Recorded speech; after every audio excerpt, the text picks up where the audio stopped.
Greetings to all. Our project title is Social Distancing and Disinfectant System for Public Areas and is under the domain Machine Learning and Artificial Intelligence. Our project was guided by Professor Dr. Nadir Charnia.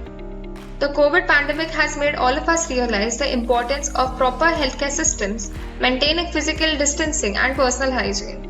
Enforcing strict rules on social distancing and public hygiene should be of the utmost priority, even in the post-pandemic scenario, to prevent successive waves.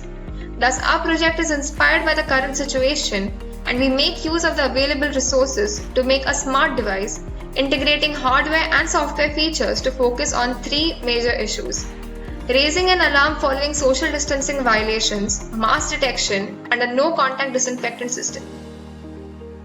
The block diagram of the social distancing system takes live camera input from the Raspberry Pi camera and follows three approaches to detect humans on the extracted frames on the Raspberry Pi Model 4B. The three approaches are YOLO, that is the You Only Look Once model, which is a single convolutional network and is trained on the COCO dataset. The Hog SVM approach, which extracts the image features of contrast and illumination using histogram of oriented gradients and classifies using support vector machine.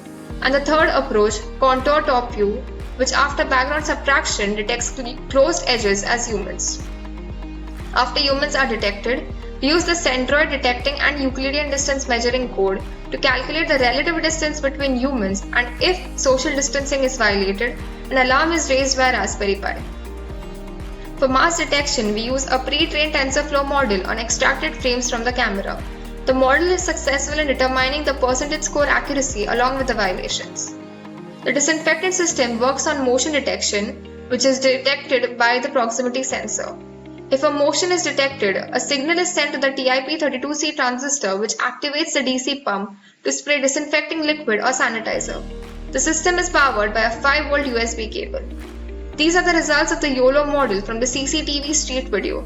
The red boxes indicate social distancing violations and the green boxes are people following social distancing. Additionally, the count of the people at risk is also given by the system. YOLO proved to be a better model when compared to the other two in terms of human detection accuracy, computational time, and real-time accuracy. This is the result of the YOLO model on a stored video. This is the result of the Hog SVM model on the same CCTV street video. As seen, the accuracy of the model is less than the YOLO model as people at distance are not getting detected. Both these models are disadvantageous in terms of occlusion handling. Occlusion occurs when an individual stands in front of another, preventing the person behind from being detected. For this, the contour detection approach works only on aerial view to detect close contours as seen in the output frame. For mass detection, a red or a green bounding box along with a percentage accuracy score is shown. For green bounding boxes, the score denotes how well is the mask being worn. And last, for the disinfectant system, when a motion is detected, the DC pump sprays the liquid. For social distancing, we are able to compare the three models, and in future scope, the design of the product could be improved using PCBs or ICs. Further features could be added to the system like a temperature check or a display screen. Thus, a smart device incorporating a social distancing detection system, a mass detection system, and a disinfectant system was designed and implemented. This product would be beneficial for local people to uphold health-related rules and regulations. Thank you.